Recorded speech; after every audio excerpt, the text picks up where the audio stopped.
바라기는 오늘 집회를 통해서 인간이 드러나는 것이 아니라 우리 주님이 온전히 드러나게 되기를 간절히 소망합니다. 제가 거짓말도 못할 것이 우리 장모님 권사님이 다 오셔가지고 같이 있으니 내 삶을 너무 잘 아시니까 응원하러 오셨는데, 한편으로는 제 아내가 여보 부담스러우니까 오시지 말라 그래.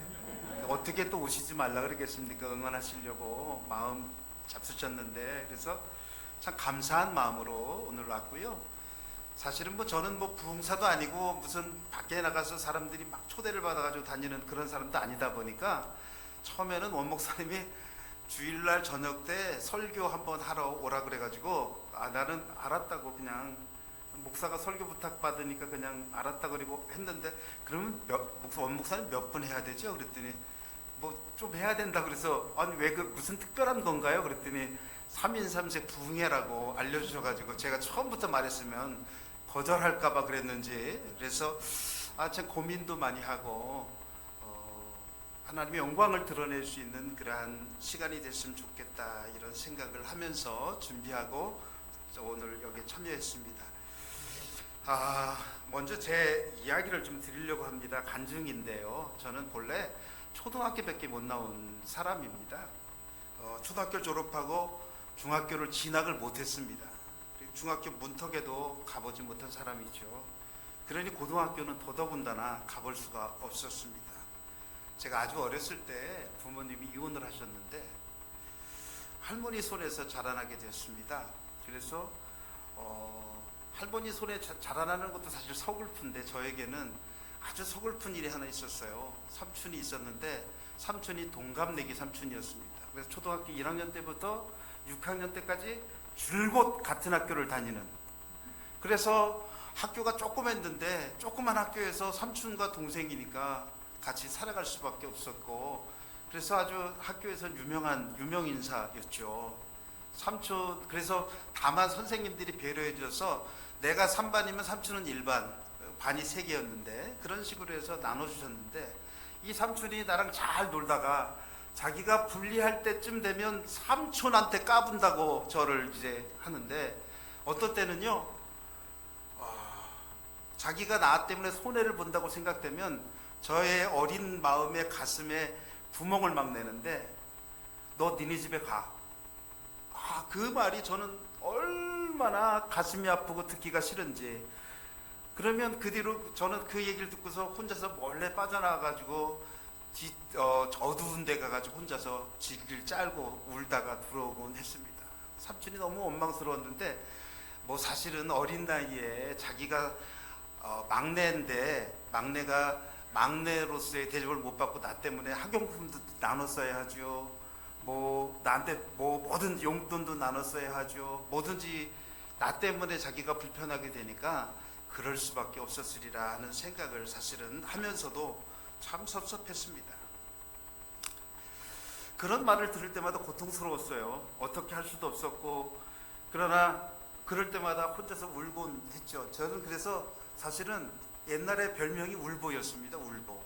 사람이 누가 이렇게 얼굴만 이렇게 쳐다봐도 뭐라고 말만 하려고 해도 벌써 눈물이 나올 정도로 믿어지지가 않으시죠? 저는 사실은 목사가 되는 것이 거의 불가능한, 사람들 앞에 서서 말씀을 전하는 것이 거의 불가능할 정도로, 우리 교인들도 잘 모르고 이 정도는 모르는데, 사람들 앞에 서서 뭘 말할 수가 없는, 그냥 말하려면 말도 못하고 막 어렸을 때부터, 그래서 아이들이 기가 죽으면 어떤 삶을 사는지 저는 사실은 제가 겪어봐서 너무나 잘 알게 되었습니다.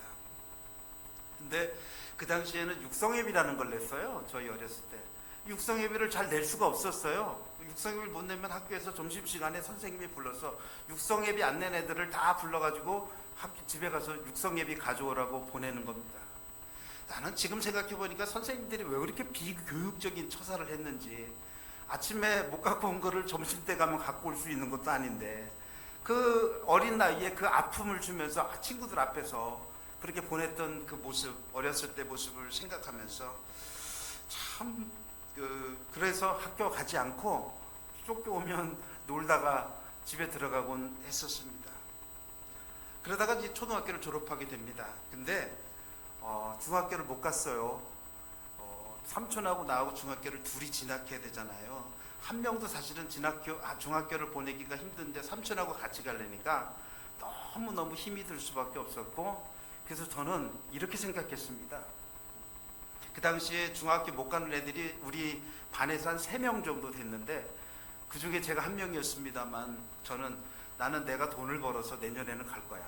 그래서 제가 그때부터 신문을 돌리기 시작했습니다. 키가 작았는데 신문을 돌리면 엄청나게 먼 거리를, 지금 어디냐면 작전동, 인천 작전동, 서운동은요 작전동에서 걸어서 30분을 가야 되는데, 한 집 신문 돌리려고 제가 거기를 가고, 밤에는 부평 시내에 신문지국이 있는데 다시 거기 가려면 어떤 날은 너무너무, 중학교 1학년 지금도 작은데 그때는 얼마나 작았는지, 자다가 길거리에 앉아가지고 졸다가 가고 졸다가 집에 가고 할 정도로 정말 원망스럽고 정말 세상이 싫을 정도로 그렇게 살다가, 그런데 이제 신문을 돌리면서, 신문 돌리다 보니까 돈이 생기고 돈을 쓰다 보니까 나쁜 짓도 많이 하게 되고, 제가 지금 돌아보면요, 어떻게 하나님께서 나를 이렇게 나쁘지 않게 살게 하셨을까? 어떻게 내가 이런 삶이 됐을까? 하나님의 은혜를 감사하면서도 정말 놀랄 정도로 내가 생각해도 그러한 나의 모습을 돌아봅니다. 그러다가 이제 서울에 이사를 와가지고 하월곡동이라고 하는 데를 오는데, 그 하월곡동에 왔더니 그 밑에 회사가 하나 있는데 조광피혁주식회사라고 하는 회사가 하나 있었어요. 그 회사는 구두 만드는 회사고 가발 만드는 회사고 그런 회사인데, 그 조광피혁주식회사에 제가 6개월 동안을 잘 다녔는데 법이 하나가 생겼습니다. 그 당시에 15살이 안 되는 아이들은 취업 못하도록 하는, 그래서 제가 다니다가 원래 15살은 됐는데 나이가 호적에 줄어 있으니까 15살이 안 됐다고 저를 회사에서 잘라가지고 딱 6개월을 다니고 났는데 회사에서 그만 잘린 겁니다. 저희 삼촌이 그 회사에 다니고 있었는데 그 삼촌이 저를 다시 그 회사에 취직시켜 줬습니다. 저희 집 옆에 살고 있던 제 친구 이름으로. 그 친구는 이름이 한충신이에요. 지금도 잊어버리지 않아요. 제 이름이었으니까. 그게 한충신이라고 하는 이름으로 내가 다시 취직을 해가지고요 또 다닙니다. 그런데 제일 민망스러웠던 게, 반장님이 월급날 되면 자 이렇게 불러 모아놓고 이름을 부릅니다. 한 사람 한 사람. 그래서 월급을 주는 거예요. 근데 지난달까지는 이병일이었는데 이번 달부터는 한충신으로 받으려고 하니까 누가 남들을 막 쳐다보는 것 같고 막 뭐라 그럴 것 같고 부끄러워서 그렇게 살았습니다. 그러다가 제가 공부를 너무 하고 싶어가지고, 공부를 하고 싶으니까 교과서를 구해가지고 제가 점심시간마다 구석에 박혀가지고 영어책도 보고 수학책도 보고 그러는데, 너무 혼자 공부하려니까 이게 독학이라는 게 교과서만 갖고는 안 되겠다 싶어가지고, 그 당시에 썬데이 서울이나 뭐 이런 데 보면 거기에 이렇게 신문 한 페이지가 쭉 나는 게 있는데, 동양통신 강의로이라고 하는, 옛날 분들은 아마 기억하실 수도 있을 거예요. 그거를 그 당시에 가격이 한 8,400원 정도 그 한 질 사는데, 그래서 그거를 사달라고 제가 요청을 합니다. 근데 사실은 그 당시에 돈 버는 사람들이, 저희 삼촌도 돈 벌었는데 삼촌은 돈을 어디다 갖다 쓰는지 집에 하나도 안 가져오고 제가 버는 돈으로만 집안이 온통 살림을 했거든요. 제가 한 달에 106시간이라고 하는 야근을 아침에도 하고 저녁 때도 하고 106시간 한 달에 하기 되게 어렵거든요. 그렇게 해서 돈을 벌었는데 월급은 12,000원 정도 됐고, 그 당시에 수당까지 다 해가지고 하면 18,000원 정도 됐나, 그 정도 됐던 것 같아요. 그거를 갖다 주고 그렇게 해서 저희 살림을 했는데, 삼촌한테 제가, 삼촌 제가요 공부를 하고 싶으니까 다음 달은 월급 타면 동양통신 강의록을 좀 사게 해주세요. 그랬더니 알았다고. 그래서 다음 달에 기다렸다가 월급을 다 갖다 주고서 이제 동양통신 강의록을 사게 해달라고 요청을 합니다. 돈이 없어서 안 사준 거예요. 집에서. 제가 화가 나가지고 직장을 그만둬 버렸습니다. 그리고서 다시 의료의사도 다니고 다시 뭐 이것저것 다니다가 제가 집에서 가출을 해버렸습니다. 여러분, 가출하니까 뭔가 어두운 그림자가 보이잖아요. 저도 사실은 가출해서 제가 이만큼 살고 있는 것은 정말 하나님의 은혜지 싶어요. 왜냐하면 가출했는데 나쁜 길로 빠진 건 아니고 가출해가지고 공장에, 조그만 공장에, 먹고 재워주는 공장에 들어가서 거기서 제가 돈을 벌기 시작합니다. 그리고 드디어 동양통신 강의록을 사게 됐습니다.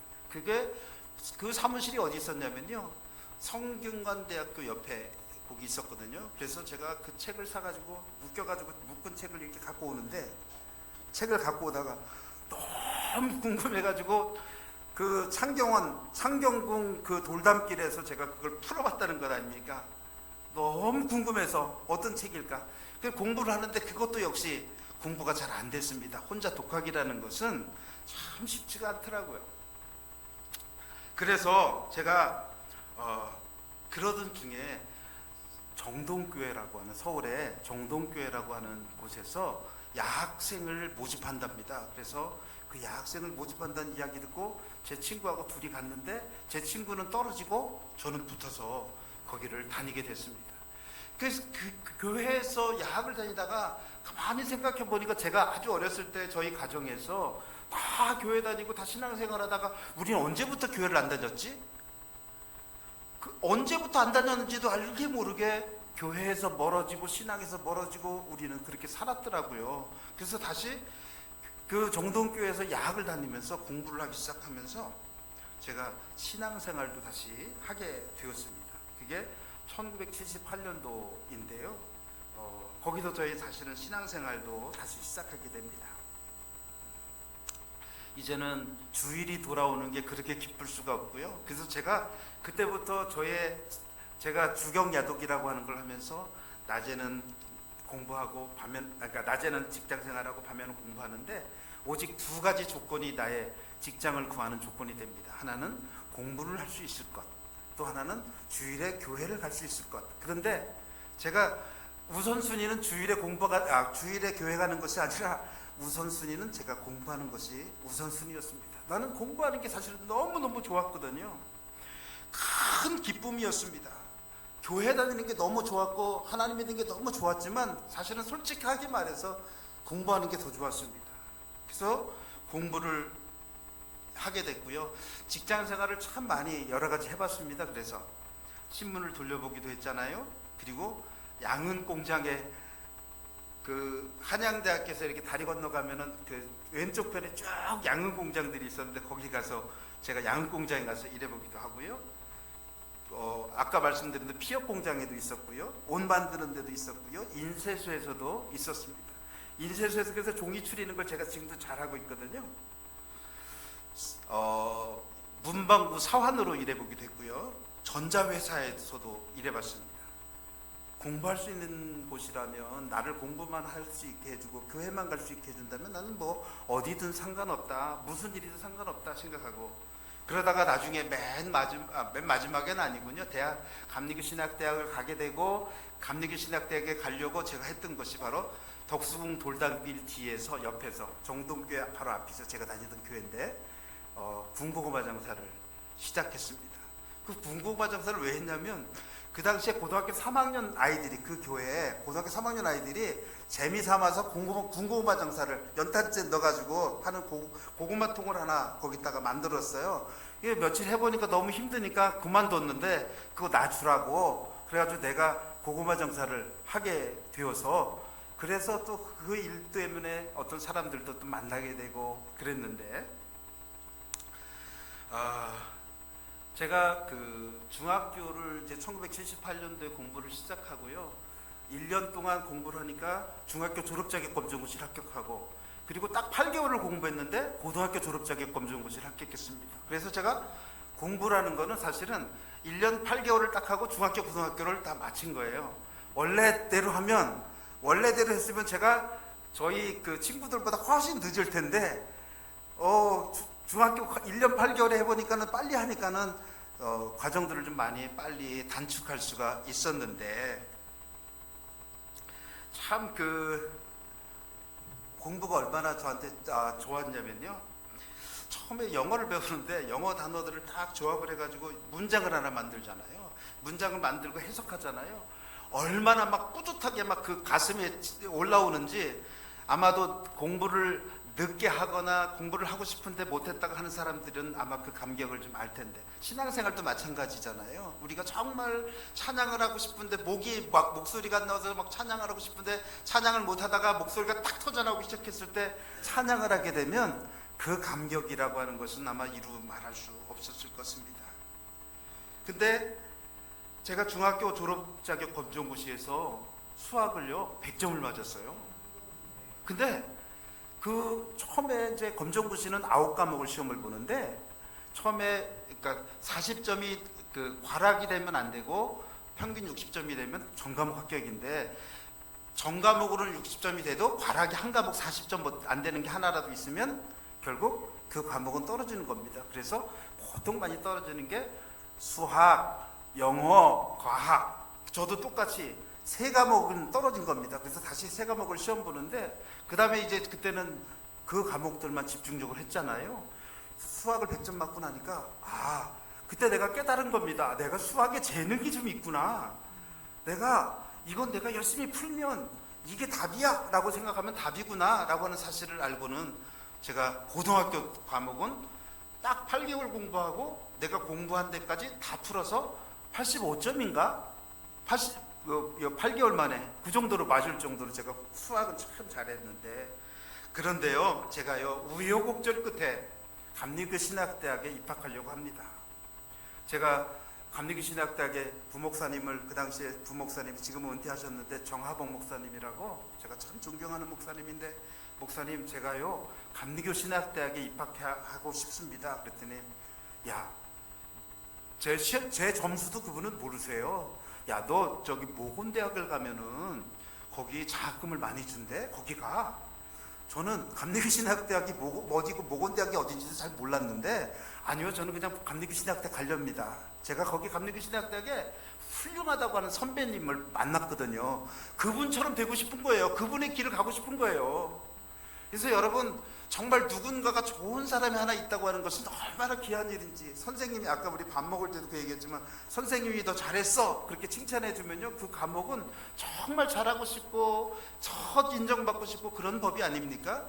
그런데 우리들이 그걸 못해서 아이들에게 상처를 주기도 하고 막 그러는데, 그래서 그 정하봉 목사님한테 갔더니, 근데 목사님 제가 세례를 안 받았거든요. 그랬더니 그래 알았어. 그랬더니 그 정동교회는요, 저 성인 세례식은 부활절쯤에 하고, 그 다음에 성탄절쯤 되면은 꼭 뭘 하냐면 유아 세례식을 하는데, 유아 세례식 할 때 너 해주겠다고 담임 목사님하고 해서 유아 세례를 쭉 하는데, 역사에 그런 역사가 있어 본 적이 없었던 겁니다. 그래서 이 학생이 이번에 감리교 신학대학에 합격해서 입학하려고 오늘 이렇게 세례를 받게 되었다고. 그래서 교인들이 정말 박수를 쳐주고 저를, 그래서 사실은 그 결과로 정동교회 여선교회에서 저를 4년 장학금을, 4년 동안 너 걱정하지 말고 학교 다니라고 저한테 해주었습니다. 저는 정말 정동교회 여선교회 회원들한테, 아니 정동교회뿐만 아니라 우리 한국교회 모든 여선교회 회원들한테 빚진 사람이라고 하는 의식을 가지고 살았는데, 얼마나 감사했던지. 사실은 학교 다닐만 하지도 못했거든요. 제가 1학년 때부터 그 아르바이트를 했는데 한 달에 5만 원씩 받아가지고 그 5만 원 갖고 기숙사 책도 사보고 5만 원 갖고 생활도 하고 그렇게 하면서 졸업을 했거든요. 근데 그 학비가 없었더라면 어땠을까 하는 생각을 해보게 됩니다. 그런데 제가 그렇게 학교를 다니다가 어느 날 제가 살았던 곳을 이렇게 가보게 됐어요. 동네를. 그때 가봤더니 그 동네에서 친구들을 몇 명 만나게 됐는데, 그 친구들이 하는 말이, 많은 아이들이 중학교 다니고 끝, 고등학교 다니다 퇴학, 중퇴, 그리고 대학 간 친구들도 별로 없고, 가만히 생각해 보니까 하나님이 나를 도우시려고 거기서 빼서 오히려 방황시키셨지만 그 가운데서 하나님이 나를 이끄신 것이 아닌가 하는 생각을 해보게 됐습니다. 아니 나는 그때, 하나님 도대체 이런 인생이 어디 있어요? 저는 사실은 제가요 너무 억울하다고 생각하고 살았던 사람이에요. 아버지가 이혼하시고 어머니가 이혼하셨는데 아버지 쪽에 형제 셋, 어머니 쪽에 형제 셋. 그런데 나하고는 아무 상관없이 나는 혼자더라는 겁니다. 그래서 군대를 가게 될 때도 사실은 나는 고 하나 다름이 없는데 왜 군대를 가야 되냐고 내가 억울해하고 막 그랬던 그런 경험이 있거든요. 근데 거기를 가봤더니 그 친구들이 다 그냥 그렇다고 신앙생활을 제대로 하는 것도 아니고 그렇다고 공부를 제대로 한 것도 아니고 그렇다고 인생을 뭐 멋지게 사는 것도 아니고 뭐 공부만 해야 인생을 잘 사는 건 아니니까요. 그런데 그런 모습 속에서 제가 깨달은 바가 있습니다. 하나님, 나를 보호하시려고 오히려 그곳에서 빼내셔서 나를 방황시키셨고 나를 이렇게 돌아다니게 하셨군요. 그리고 나를 이렇게 오늘 이렇게 이끌으셨군요 하는 생각을 하게 됐는데 딱 그때 깨달은 그 성경 말씀이 있습니다. 구약 성경 중에 보면 다윗의 이야기 중에 아비가일이라고 하는 여인이 나오죠. 다윗의 부인이 나중에 되기도 하는 사람인데 아비가일은 어리석은 남편을 대신해서 음식을 장만해서 다윗을 찾아갑니다. 그리고서 다윗에게 이렇게 말하는데 생명싸게 사무엘상 25장 29절의 말씀인데요. 사람이 일어나서 내 주를 쫓아 내 주의 생명을 찾을지라도 내 주의 생명은 내 주의 하나님 여호와와 함께 생명싸개 속에 쌓였을 것이요 내 주의 원수들의 생명은 물매로 던지듯 여호와께서 그것을 던지시리이다. 하나님이 나를 생명싸개 속에 감추어 두셨다가 이렇게 하나님의 일꾼으로 삼으셨구나 하는 생각을 깨달음을 갖게 되니까 얼마나 감사하고 얼마나 감격스럽든지 내 인생이 그런 의미가 있었구나. 저는 그 말씀이요 이 사무엘상 25장 29절의 말씀이 너무 저에게는 와닿습니다. 어린 시절 살던 동네를 방문한 후에 든 생각, 하나님이 저를 특별히 보호하셔 생명싸개 속에 감추어 두셨다. 중학교를 가지 못한 것도 어린 시절부터 신문 돌리고 직장 생활하게 하신 것도 그리고 방황을 하게 하신 것도 나를 하나님께서 생명싸개 속에 내 생각하고는 다르지만 내 계획하고는 다르지만 하나님의 생명싸개 하나님의 계획 가운데 이루어진 그런 놀라운 역사였구나라고 하는 사실을 깨닫게 됩니다. 그리고 감사를 하게 되죠. 어려웠지만 그 어려움 속에서도 하나님이 나를 지키시고 인도해 주셨다라고 하는 겁니다. 그런데요, 그 하나님은 저만이 아니라 우리 동광교회 성도 여러분도 성도님들도 모두 그와 같이 사실은 우리가 어떤 특별한 경험을 통해서 그것을 깨닫게 되어지고 고백하게 되는 것 뿐이지 우리 모두도 사실은 하나님께서 그와 같은 은혜 가운데 이미 이끌어가고 역사하고 계시다라고 하는 것을 생각하게 됩니다. 저희가 신학대학을 간 이후로도요 저의 삶은 하나님의 보호하심과 인도하심 가운데 살게 되었습니다. 나의 나됨은 하나님의 은혜라고 고백한 사도 바울의 고백처럼 나의 나된 것은 뭐든 하나님의 은혜입니다. 오늘 제가 여러분을 만날 수 있는 것도 모두 하나님의 은혜입니다. 어쩌면 시리와 좌절에 빠져서 범죄하며 살아가는 어두운 인생으로 끝날 수도 있는 것이 저의 모습이었습니다. 그런데 돌아보면 저의 중요한 때마다 하나님이 함께 계셨음을 발견하게 됩니다. 때로는 하나님이 제게 보내주신 사람들을 통해서 역사하셨습니다. 제가 가만히 돌아보니까요 저를 도왔던 사람들이 정말 너무너무 많고 그 사람들에게 어떻게 다 감사해야 하나 하는 생각을 가지고 살아가는데 하나님이 저에게 주신 말씀은 그 사람들이 너를 도왔다고 그 사람들에게 감사할 것이 아니라 오늘 네가 만나는 사람들에게 나누고 함께 하나님을 사랑을 증거하며 살아가라 하는 그런 음성을 듣게 됩니다. 사실 저는요 어렵게 살았지만 별로 욕심이 없어요. 우리 교인들도 아마 좀 아실 텐데 자꾸 뭘 주고 싶은 제가 얼마나 감사한지 몰라요. 어렵게 산 사람들이 그 어렵게 살았다고 하는 이유 때문에 주머니에다 꾸겨놓고 자기가 뭉쳐놓고 그렇게 살아가는 사람들도 있잖아요. 근데 저는 작은 것도 함께 나누고 싶어 하고요. 하나님의 은혜를 오히려 나누면서 사랑을 증거하고 싶은 마음이 든다고 하는 것.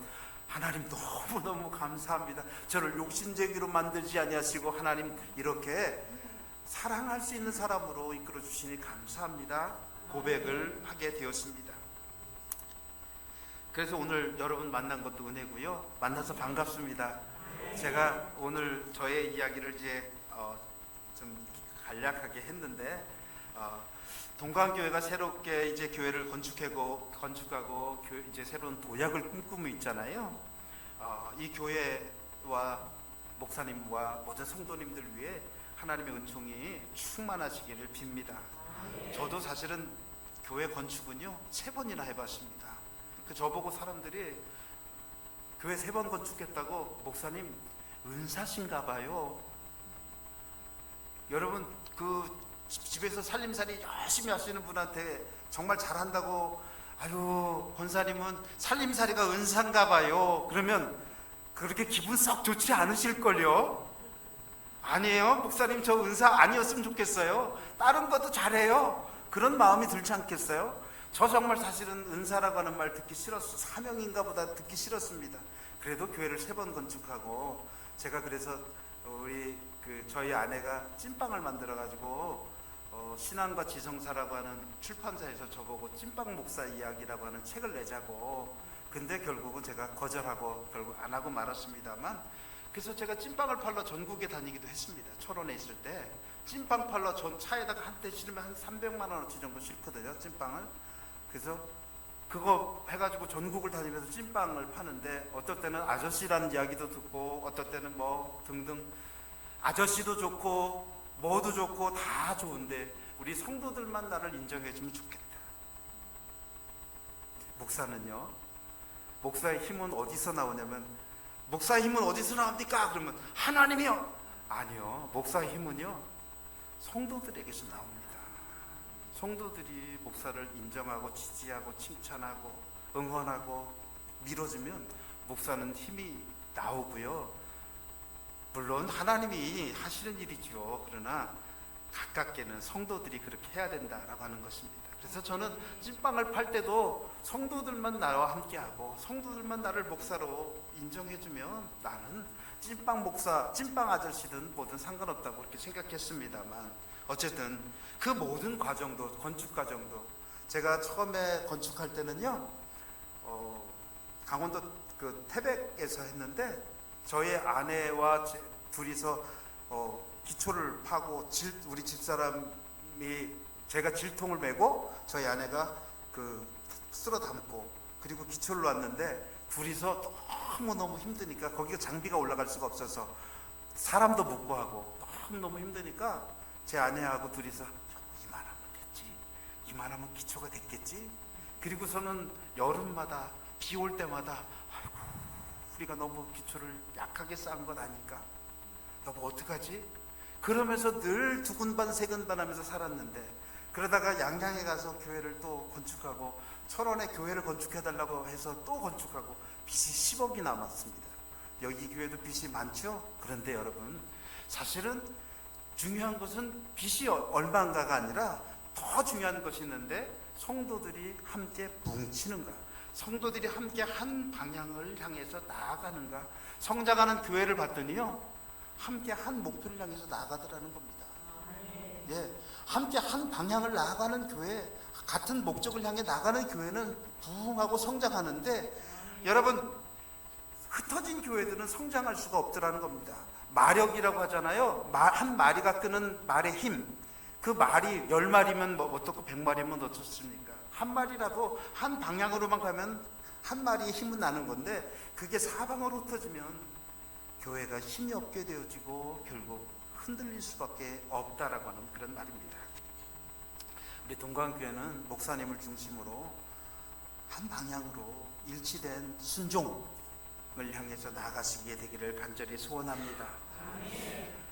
제가 얼마 전에 헨리 나우엔이라고 하는 사람의 책을 읽었어요. 헨리 나우엔이 우리나라에서 굉장히 세계적으로 유명한 영성가예요. 근데 헨리 나우엔은 우리나라에서 유명한 책 중에 하나가 상처 입은 치유자라고 하는 제목입니다. 상처를 입으면 여러분 상처 때문에 얼마나 힘들어해요. 그런데 헨리 나우엔은 그 상처 때문에 오히려 누군가를 치유할 수 있다고 이야기합니다. 우리가 입은 상처도 잘 치유하기만 하면 오히려 그 상처 때문에 상처 입은 누군가를 도울 수도 있다라고 하는 겁니다. 저는 이 말씀이 이 내용이 굉장히 큰 은혜가 되었습니다. 사실 저의 어린 시절부터 살아온 것들이 감사하기도 했지만 맨날 감사만 있는 게 아니잖아요. 때로는 원망도 하고 때로는 불평도 하고 왜 나는 이렇게 살아갈까 등등. 그런데 그러면서도 하나님이 나를 이끌어 주셨구나 감사하기도 하지만 그럼에도 여전히 상처는 남아 있습니다. 한 번 입은 상처는요 잘 치료가 안 됩니다. 어린아이들이 어렸을 때 입은 상처들이 치료가 안 돼서 커서도 큰 문제가 되는 겁니다. 여러분, 그래서 상처 없이 살아간다고 하는 것이 중요하지만 누구나 상처 없이 살아가기는 어렵잖아요. 그러니 중요한 것은 상처를 입었더라도 상처를 잘 치료하기만 하면 된다. 상처를 치료만 할 수 있다면 오히려 하나님께서 귀하게 사용할 수 있다. 나는요, 내가 얻은 상처, 내가 부모님이 이혼해서 얻은 상처, 그게 너무 창피해가지고 말도 못했어요. 근데 내가 가만히 생각해보니까 내가 부끄러울 거 없어. 부모님이 이혼하셨지 내가 이혼했나? 내가 그분들 이혼시킨 것도 아닌데 내가 굳이 부끄러워할 이유는 없어. 내가 잘못한 것 때문에 부끄러워해야지 부모님이 잘못한 것 때문에 내가 부끄러워할 필요는 없어. 물론 우리 부모님이 훌륭하고 이혼도 안 하고 뭐 그랬으면 더 좋겠지만, 그러나 그것 때문에 부끄러워하지 말자 하는 생각을 갖게 되니까 조금 당당해지고 좀 떳떳해지고 그렇더라고요. 여러분, 그 상처를 어떤 방식으로 치료가 되어지는데 그 치료를 받으니까 내가 당당해지고 그러면서 오히려 바로 서게 되어지더라라고 하는 것입니다. 그래서 이 이야기를 통해서는 어렸을 때 받은 상처들이 오히려 잘 치료만 하면 남들에게도 나에게도 큰 도움이 될 수 있다라고 하는 생각을 하나님이, 그래서 그런 생각을 하면서 하나님이 그 상처를 이끄시고 상처를 받은 사람들을 도우라고 나를 오늘까지 이끄셨구나 하는 생각을 하였습니다. 그런데 그 헨리 나우엔이 돌아가신 지가 20년이 지났는데요, 그분이 돌아가신 헨리 나우엔의 이름으로 최근에 책이 하나 나왔습니다. 그 책의 이름이 날다 떨어지다 붙잡다. 뭐라고요? 날다 떨어지다 붙잡다. 이 책 제목이 너무 웃기는 거예요. 너무 이상한 거예요. 그 책을 열심히 읽었습니다. 그분이 본래 돌아가시기 전에 그 책을 쓰려고 원고를 딱 준비해놨는데 그냥 돌아가시고 말았습니다. 사람은요, 자기가 생각했던 대로 다 안 됩니다.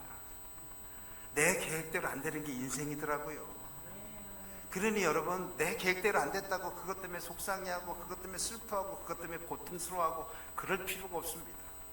그래서도 안 됩니다. 그런데 이분이 그렇게 갑자기 심장마비로 돌아가셨습니다.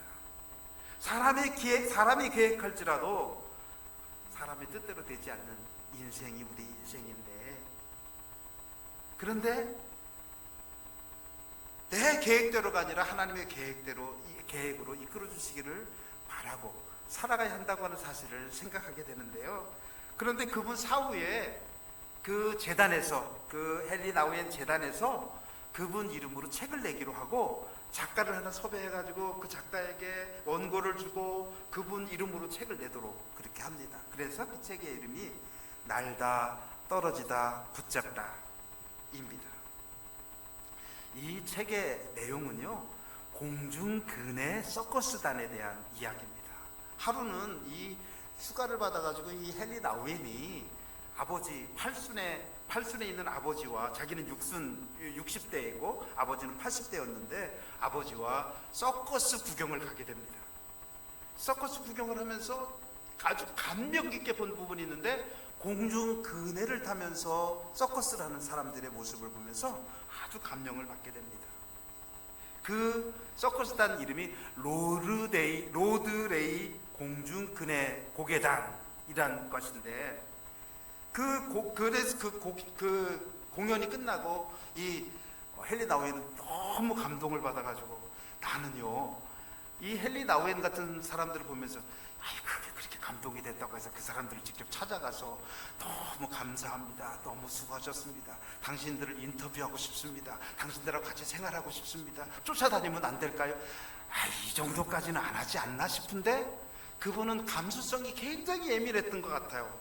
그 쫓아다니면서 그분들하고 생활도 하고 인터뷰도 하고 그러면서 이제 책을 쓸 계획을 가지게 됩니다. 그러다가 책을 쓰지 못하고 갑작스럽게 심장마비로 세상을 떠나신 거죠. 그리고 그분 사후에 20년이 넘어서 책이 나온 겁니다. 그 책의 제목이 날다, 떨어지다, 붙잡다. 그런데 그 내용은 그런 겁니다. 공중근해 고계단을 보면 나는 사람이 있고 막 공중을 날고 그런 사람이 있는데 붙잡는 사람이 있다는 겁니다. 그런데 이 연습을 할 때나 혹은 실전에 할 때 보니까 막 떨어지기도 하더라는 겁니다. 위에서 공중에서. 헨리 나우에는 때로는 떨어지고 때로는 멋있게 날기도 하는 공중근해를 보면서 중요한 사실을 깨닫게 됩니다. 날고 떨어지는 붙잡는 것은 서커스의 경우만이 아니라 우리 인생에서도 똑같다라고 하는 것입니다. 우리 인생에서도요, 날아보려고, 멋지게 날아보려고 날자 멋지게 날아보려고 그렇게 날다가 그만 똑 떨어지고 마는 사람들도 많이 있더라는 겁니다. 근데 우리 인생만 그런 게 아니고 그 헨리 나우엔이 생각해 보니까 우리 신앙생활도 하나님 믿는다고 하면서도 날려고 막 몸부림치다가 결국 떨어지고 말더라는 겁니다. 여러분, 저는요 목사님 중에서도 날다가 떨어진 사람 많이 봤습니다. 여러분들도 보셨죠? 옛날에 전도관 하시는 분도 그렇게 날다가 떨어지고 떨어진 사람들이 엄청, 그분들이요 원래 처음에 잘 날았던 사람들이고 하나님 의지해서 날았던 사람들이었잖아요. 그런데 날다가 그만 떨어지고 말았다. 근데 신앙생활에서만이 아니라 인생살이에서도 멋지게 날다가 하루아침에 추락하는 것은 날개가 없다, 그런 책도 있잖아요. 이문열의 소설에 그 추락하는 것은 날개가 없다고 하는. 여러분, 정말 추락하는 사람은요, 그 추락하는 건 날개 없이 꼬꾸라치지 않습니까? 그게 인생이라. 그래서 멋있게, 헨리 나우에는 때로는 떨어지고 때로는 멋있게 날기도 하는 공중근해를 보면서 중요한 사실을 깨닫게 됩니다. 날고 떨어지고 붙잡는 것은 서커스만의 경우가 아니라 우리 인생에서도 그렇고 우리 신앙생활도 그렇더라. 멋지게 날다가 떨어지기도 하고 멋지게 날다가 착지하기도 하더라 하는 것을 발견했습니다.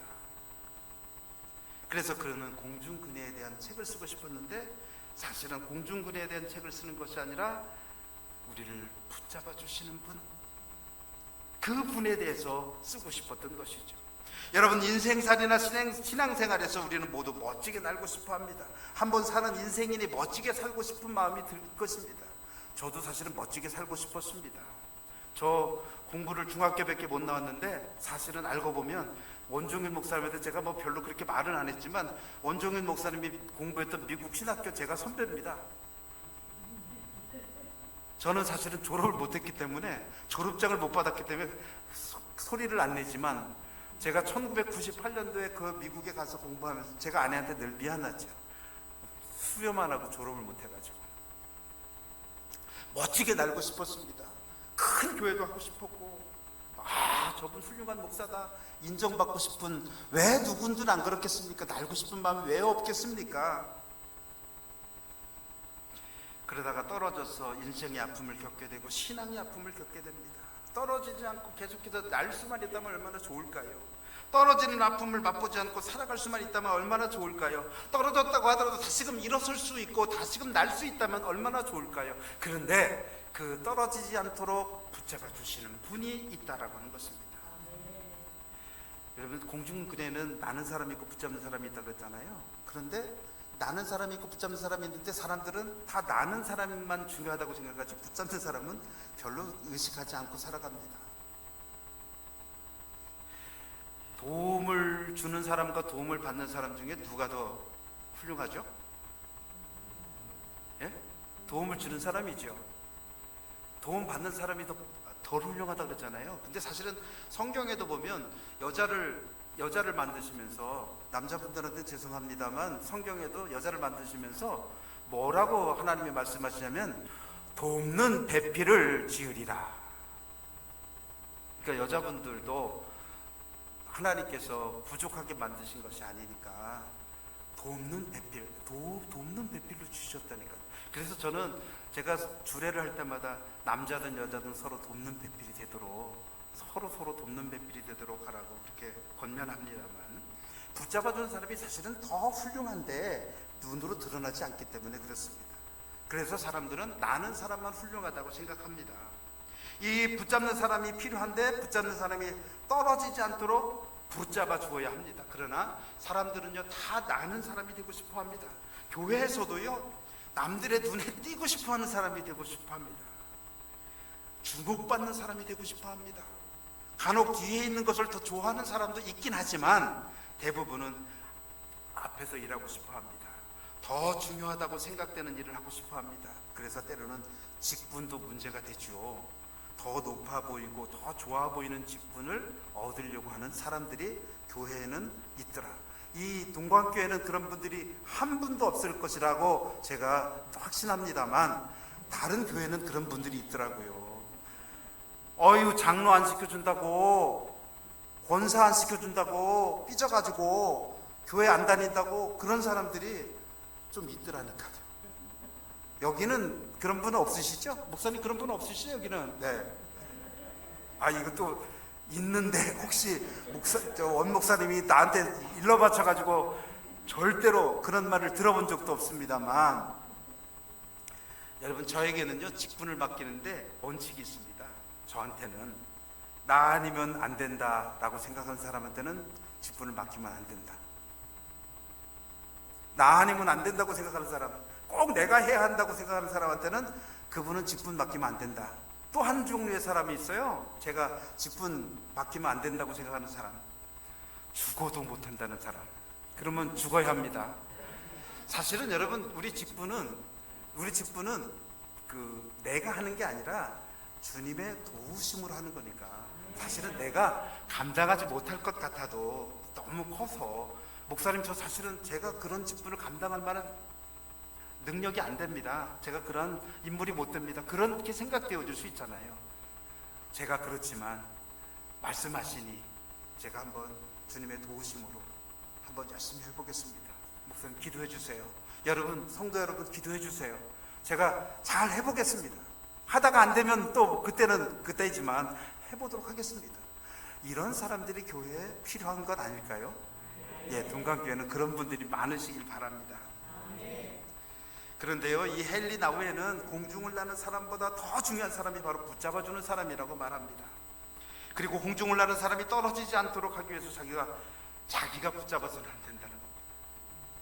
공중을 막 나는데 내가 떨어지지 않으려고 붙잡는 사람을 내가 붙잡으면 서로 다친다는 겁니다.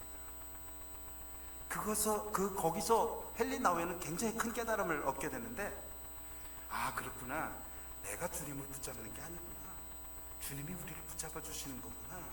다만 나는 주님에게 내 손을 온전히 맡기고 나를 편하게 잡을 수 있도록, 손 빼면은 뒤로 돌리면 잡을 수가 없잖아요. 손을 내밀고 주님 앞에 나를 맡겨야 되는구나 하는 사실을 알게 되었다라고 하는 겁니다. 우리 신앙생활에서 우리가 떨어지지 않도록 우리를 붙잡아 주시는 분, 그분이 바로 예수 그리스도. 그분이 바로 예수 그리스도라고 하는 사실을 깨닫게 되었다라고 하는 겁니다. 우리가 떨어질 때라도 안전하게 착지할 수 있도록 우리를 잡아주시는 분, 그분이 예수 그리스도라는 겁니다. 우리가 주님을 붙잡으려 해서는 안 되고 주님이 우리를 붙잡아 주셔야만 한다라고 하는 겁니다. 우리가 주님을 붙잡는 것이 아니라 주님이 우리를 붙잡도록 온전히 주님께 우리를 맡겨야만 한다라고 하는 겁니다. 그런데 어떻습니까? 간혹은 우리가 주님을 붙잡으려고 합니다. 주님께 나를 온전히 맡기지 못하고 내가 주님을 붙잡으려고 합니다. 마치도 신앙생활은 내가 주님을 얼마나 꽉 붙잡는가에 달려있는 것처럼 살아가는 것이 바로 우리들의 모습이더라. 나의 모습이더라. 내가 주님을 꽉 붙잡고 놓지 않으면 내가 신앙생활 잘하는 것처럼 생각하고 살았던 것이 나의 모습이더라 하는 겁니다. 그러나 여러분, 분명히 알아야 합니다. 내가 주님을 붙잡는 것이 아니라 주님이 우리를 붙잡도록 주님에게 우리를 온전히 개방하고 주님에게 온전히 우리를 맡겨야 한다고 하는 것입니다. 여러분, 우리가 오늘 읽은 본문을 보면요, 내가 이미 얻었다 함도 아니요 온전히 이루었다 함도 아니라 오직 내가 그리스도 예수께 잡힌 바 된 그것을 잡으려고 달려가노라. 잡힌 바 된 그것을 잡으려고 달려간다. 다른 말로 하자면 주님께 붙잡히려고 달려간다. 저는 이 말씀을 그렇게 이해를 했습니다. 주님께 붙잡히려고 달려간다. 내가 해야 할 일은 주님께로 나아가는 일, 주님께 달려가는 일. 그러나 주님 앞에 손을 뻗어서 주님이 나를 붙잡아 주시도록 그렇게 해야 한다라고 하는 그런 말입니다. 사도 바울은요, 그리고 인생살이는 내가 하는 것 같아도, 신앙생활과 인생살이는 사도 바울이 말하기를 신앙생활과 인생살이는 내가 하는 것 같아도 그 뒤에서 나를 붙잡아 주시는 예수 그리스도가 있기에 잘 마무리할 수 있다라고 하는 것입니다.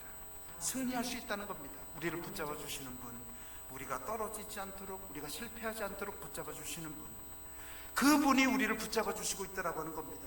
저는요, 제가 멋있게 잘 사는 줄 알았습니다. 생각해 보십시오. 1년 8개월 만에 중학교 마치고 고등학교 마치고 참 똑똑하다.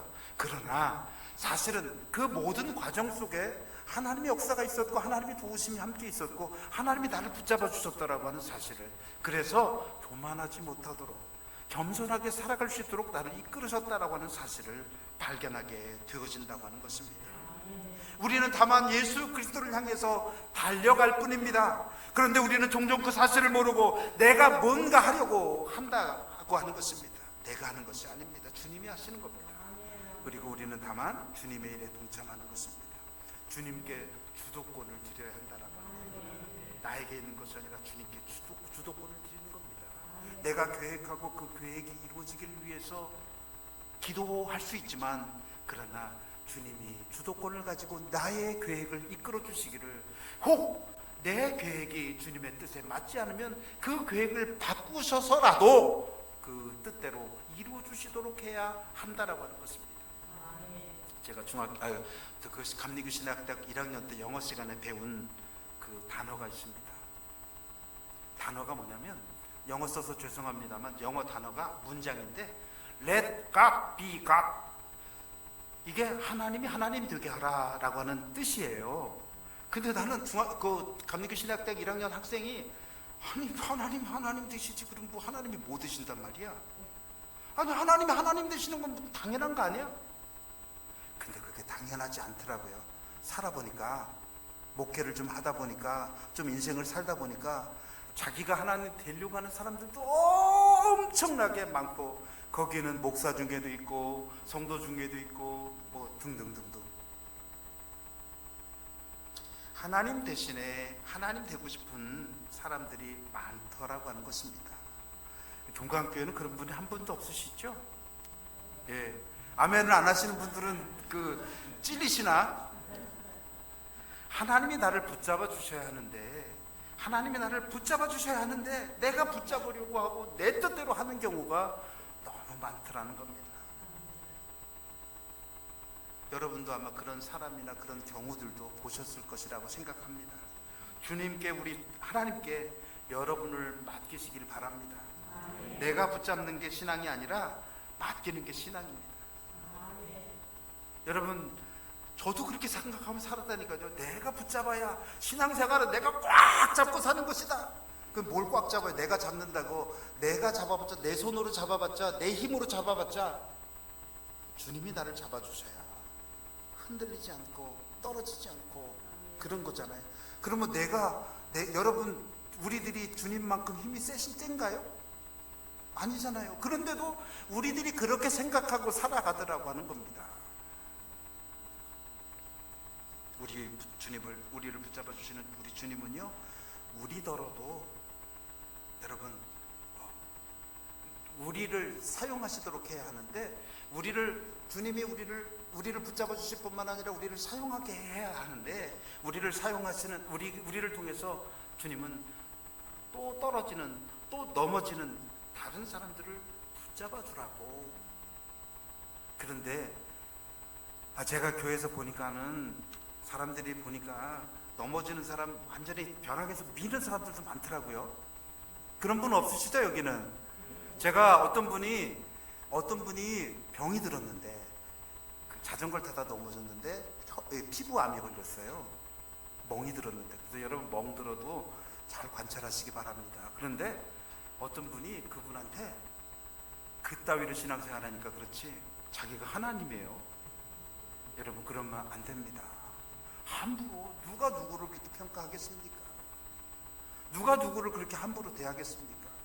넘어지는 사람 있으면요, 왜 넘어졌는지는 모르지만 주님이 도와주실 거야. 내가 기도해 줄게. 우리 함께 기도하자. 함께 힘을 내자. 이래야지. 거기 가가지고 입방아 찌고 그런 사람들 동광교회는 없으실 것으로 믿습니다. 날다가 떨어지는 사람들을, 인생살이든 신앙생활이든 날다가 떨어지는 사람들, 그 사람들 붙잡아 주라고 우리를 먼저 불러주셨다고 하는 사실을 여러분 믿으시길 바랍니다. 나는 사람보다도 사실은 붙잡아 주는 사람이 더 훌륭합니다.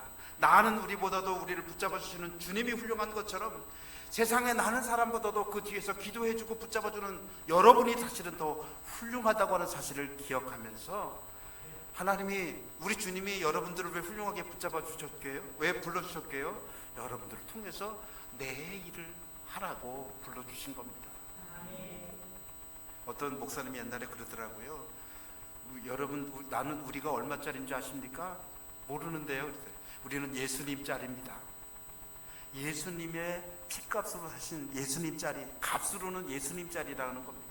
예수님의 피값으로 산 우리들을 존재들인데, 예수님이 우리를 붙잡아 주신 것처럼 우리도 누군가를 붙잡아 주면서, 예수님이 우리를 위해서 기도해 주시는 것처럼 우리도 누군가를 위해서 기도해 주면서, 예수님이 우리를 안아주시고 품어주시는 것처럼 우리도 그렇게 하면서, 처음에 우리 원목사님이 하신 그런 말씀을 내가 그렇게 했다고, 이렇게 했다고, 그게 예수님이 하신 것 같다고 내가 말씀드렸잖아요. 예수님이 지금도 우리에게 하시는 일이 바로 그와 같은 일인 것을 기억하면서 그렇게 여러분 함께 해나갈 수 있게 되기를 간절히 소원합니다. 떨어지지 않도록 붙잡아 주시는 분이기에 우리는 공연을 잘 마칠 수 있습니다. 그런데요, 오늘 보니까 여러분들은 주님처럼 교회를 붙잡아 주고 주의 종을 붙잡아 주는 분들인 것을 발견하고 있습니다. 나는 사람이 열심히 날다가 떨어지려고 할 때 붙잡아 주는 것처럼 교회를 붙잡아주는 여러분들이 되시길 바랍니다. 여러분, 이 교회는 붙잡아줄 분이 여러분들이에요. 그 여러분들 뒤에서는 주님이 붙잡아주시고, 주님이 여러분들 붙잡아주시니까 여러분들은 교회를 붙잡고, 여러분들이 주의 종을 붙잡는 겁니다. 저는 아까도 말씀드렸지만 목사의 힘은 성도들에게서 나옵니다. 성도들이요, 목사를 위해서 빵빵하게 기도해주고 확실하게 밀어줄 때 목사는 머리 들고 나갈 수 있는데, 교회에서 인정받지 못하는 사람은요, 밖에서 인정받지 못합니다. 그런 말 있잖아요. 아내한테 인정받지 못하는 남자는 밖에 나가서 인정받지 못한다는데, 목사가 바로 그렇습니다. 여러분, 목사가 힘이 날 수 있도록 그렇게 여러분 도와주시고 붙잡아 주시길 바랍니다. 그래서 우리 모두가 주님께서 우리에게 맡겨주신 감동적인 그네 공연을 잘 마치고 주님에게로 모두 나갈 수 있게 되어지는 그러한 귀한 삶이 저와 여러분의 삶이 되어지기를, 그래서 종종 들려오는 동광교회 소식이 아름다운 소식이 되어지고, 또 우리 교회에서 들려오는 소식이 아름다운 소식이 되어질 수 있는 그런 귀한 은혜가 있게 되기를 간절히 축원합니다. 기도하겠습니다. 저희들을 사랑하여 주시는 고마우신 아버지 하나님, 부족한 종이 하나님의 말씀을 증거하였습니다. 하나님, 인간의 생각이나 인간의 것들이 있다면 드러나지 않게 하여 주시고, 오직 하나님만이 드러나는, 오직 예수 그리스도만이 드러나는 귀한 은혜가 있게 하여 주옵소서. 예수님이 우리를 위해서, 나를 위해서 무엇을 하셨는지, 어떻게 하셨는지를 깨닫고 우리도 어떻게 해야 할지를 다시금 각오하고 결단하는 귀한 시간이 되어줄 수 있도록 허락하여 주시옵소서. 우리를 사랑하여 주시는 예수님의 이름 받들어 감사하며 기도드렸습니다. 아멘.